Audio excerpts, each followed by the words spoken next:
Bismillahirrahmanirrahim. Assalamualaikum warahmatullahi wabarakatuh. Kenalkan, saya Mukhtar MPDI, dosen mata kuliah Sejarah Pendidikan Islam di Sekolah Tinggi Ilmu Tarbiyah Nahdlatul Ulama Astirul Muslimin. Pada kesempatan video pembelajaran kali ini akan menyajikan salah satu materi, yaitu tentang masa pertumbuhan dan perkembangan pendidikan Islam. Capaian pembelajaran mata kuliah ini diharapkan mahasiswa memiliki wawasan tentang masa pertumbuhan dan perkembangan pendidikan Islam. Salah satu indikatornya adalah mahasiswa mampu menganalisa pola pendidikan Islam masa Nabi Muhammad SAW. Demikian, mudah-mudahan ada manfaatnya. Assalamualaikum warahmatullahi wabarakatuh. Bismillahirrahmanirrahim. Assalamualaikum warahmatullahi wabarakatuh. Waalaikumsalam warahmatullahi wabarakatuh. Alhamdulillah rabbil alamin wa bihi nasta'inu ala umuri dunya waddin. Wassalatu wassalamu ala asyrafil mursalin sayyidina Muhammadin wa ala alihi wa sahbihi ajma'in. Amma ba'du.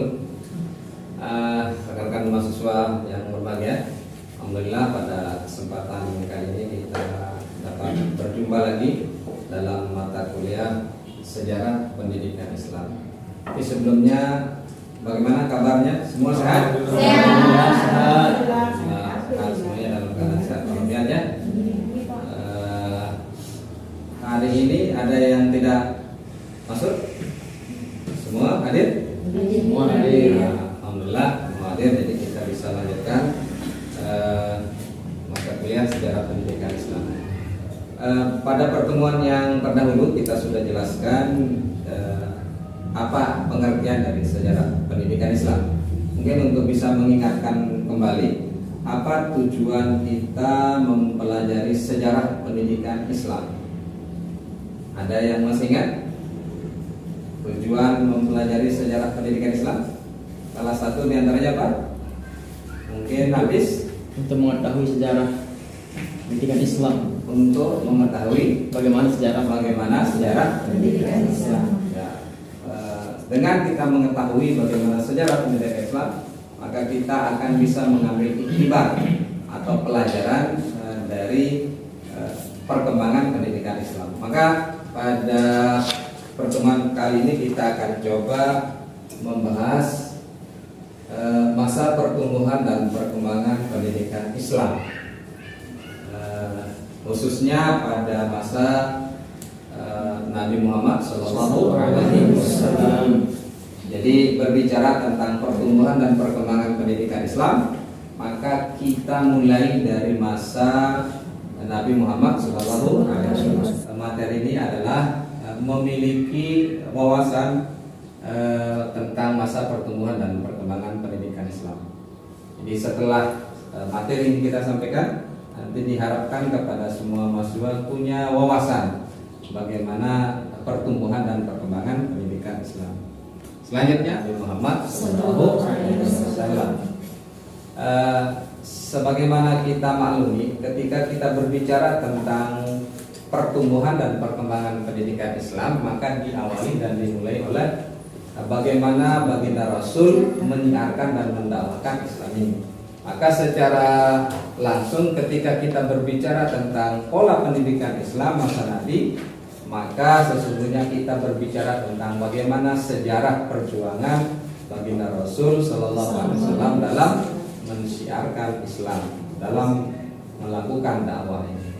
Maka untuk lebih memudahkan pembahasan kita, maka kita bagi menjadi dua periode. Bagaimana kita ketahui bahwasanya ketika baginda berada di Makkah, periode Makkah itu selama kurang lebih 13 tahun. Jadi ini dimulai dari semenjak baginda Rasul Nabi Muhammad diangkat menjadi Rasul. Maka disitulah mulai pendidikan Islam ditanamkan. Maka karena memang di Makkah itu tidak maksimal keberterimaan masyarakatnya, maka banyak tantangan, banyak hambatan yang dihadapi oleh baginda Rasul selama periode Makkah. Maka diperintahkan oleh Allah untuk hijrah, melakukan hijrah ke Madinah. Maka ini kita namakan dengan periode Madinah. Itu kurang lebih selama 10 tahun. Kira-kira bisa ada gambaran tentang pola pendidikan Islam masa Nabi. Jadi secara garis besar nanti akan kita kelompokkan menjadi 2 periode, yaitu ketika periode Makkah dan periode menyembah berhala. Ini yang kita namakan dengan masyarakat jahiliyah. Jadi secara umum mereka menyembah berhala. Itulah dikatakan masyarakat jahiliyah tadinya. Jadi musyrik, dalam keadaan musyrik. Kemudian yang kedua, masyarakat pra-Islam itu sebagian besar itu hobi mabuk, judi dan zina. Laki-laki itu merupakan kebanggaan bagi mereka. Kemudian adanya persaingan antar suku, karena memang di masyarakat Makkah itu terdiri dari banyak kabilah dan suku-suku, hingga kerap kali terjadi bentrokan dan persaingan, terutama masalah kekuasaan.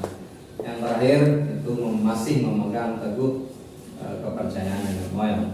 Memang mereka masyarakat jahiliyah menyembah berhala masih teguh itu dalam tradisi membuat berhala dan sebagainya. Inilah kondisi-kondisi yang terjadi sebelum Islam datang.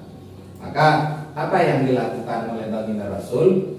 Nah, kita lihat fokus utama yang dilakukan adalah berbicara tentang pendidikan Islam. Maka konten isi atau materi yang dilakukan adalah lebih bersifat dasar, fokus pada pembentukan fondasi iman, moralitas dan akhlak.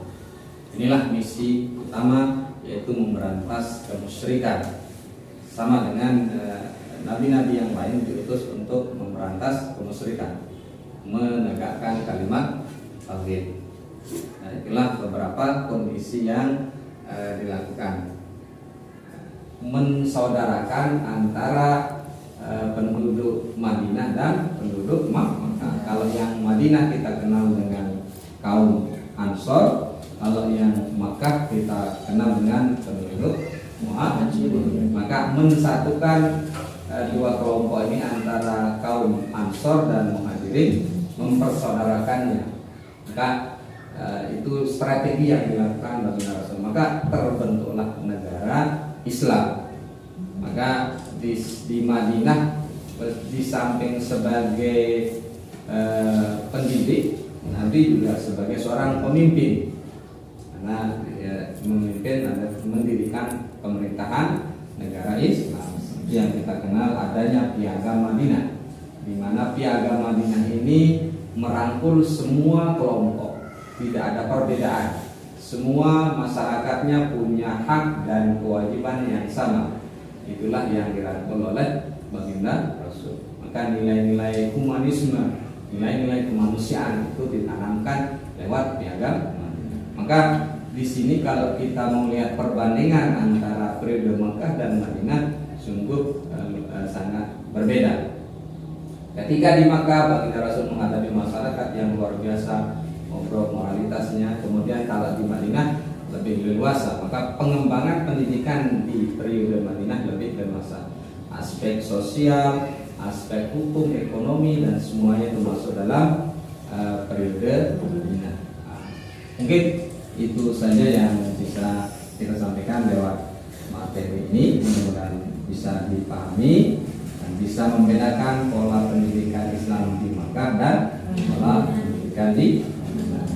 Baik, saya yakin mungkin dari penjelasan yang saya sampaikan tadi mungkin ada ingin bertanya. Silakan, saya persilakan untuk bertanya. Bismillahirrahmanirrahim. Assalamualaikum warahmatullahi wabarakatuh. Waalaikumsalam warahmatullahi wabarakatuh. Dan mohon izin bertanya Pak dosen terkait pendidikan Islam pada masa Rasulullah, yakni di periode Makkah dan Madinah. Jadi pertanyaan saya di sini adalah kira-kira apakah perbedaan pendidikan Islam pada masa Rasulullah dengan pada masa sekarang? Ya, itu saja. baik. Terima kasih, pertanyaannya luar biasa. Bagus. Jadi apa perbedaan pola pendidikan masa Rasulullah dengan sekarang?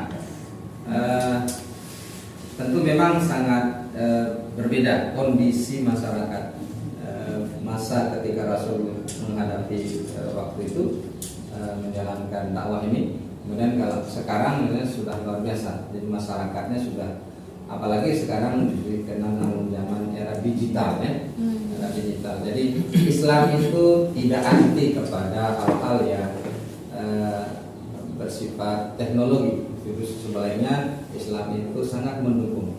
Maka fondasi yang sudah diletakkan baginda Rasul itu pola-polanya masih bisa kita terapkan di zaman sekarang. Misalnya pendekatan-pendekatan secara biologis, kemudian yang sekarang ini kan lagi semarak itu adalah pendidikan berkarakter. Maka bisa kita pakai materi-materi atau metodologi yang digunakan baginda Rasul di zaman sekarang. Sehingga walaupun memang kondisinya zaman berbeda, tetapi dalam konteks ini bisa kita terapkan ya, mungkin itu. Baik, mungkin ada ya. Untuk materi kita saya pikir cukup sekian dulu. Mudah-mudahan nanti ada manfaatnya. Sekali lagi setelah ini nanti saya harapkan kepada semua mahasiswa untuk bisa menganalisa kemudian menghubungkan sejarah pendidikan Islam dengan pendidikan masa sekarang, yaitu kontemporer, dan mengintegrasikan nilai-nilai kehidupan beragama, kemudian sains dan teknologi. Baik, untuk lebih barokahnya mari kita tutup bersama dengan membaca hamdalah. Alhamdulillah. Terima kasih. Assalamualaikum warahmatullahi wabarakatuh. Waalaikumsalam.